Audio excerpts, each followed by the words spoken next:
आपल्या दादाची दुःखद बातमी कळाली. आपल्या आदरणीय अजितदादांची बातमी कळाली. ती मनाला पटतच नाहीये. अनेकांना संपर्क केला.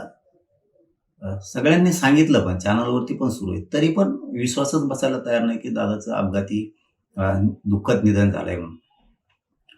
दादा म्हणजे खूप आता राज्याची खूप मोठी हानी झाली, खूप मोठं नुकसान झालंय. असा असा नेता होणे नाहीये. आता ही पोकळी भरूनच निघू शकत नाही कधीच. पुऱ्या राज्यावरती आता दुःखाचा डोंगर कोसळलाय. सगळ्या राज्यात दुःख आहे. सगळीकडे हळहळ व्यक्त केली जाते. स्पष्टपणानं काम करणारे दादा. कोणाचं काम होणार असेल तर होणार म्हणणार, नाही म्हणले तर नाही म्हणणार.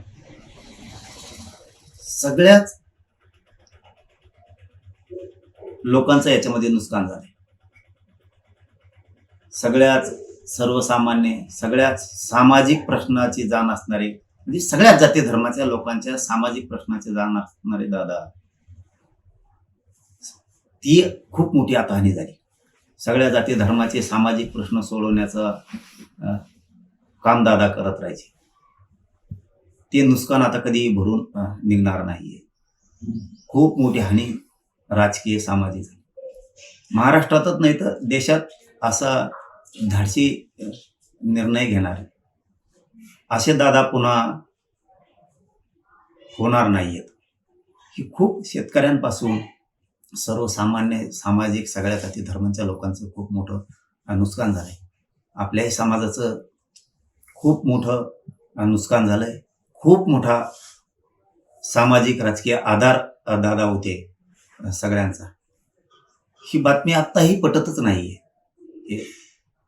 दादांचं अपघाती दुःख निधन झालंय म्हणून काय बोलावं काय कळतच नाहीये. दादा नाहीयेत, दादाचं अपघाती निधन झालंय, या बातमीवरती विश्वासच बसत नाहीये. खूप खूप मोठं नुकसान याच्यात झालंय.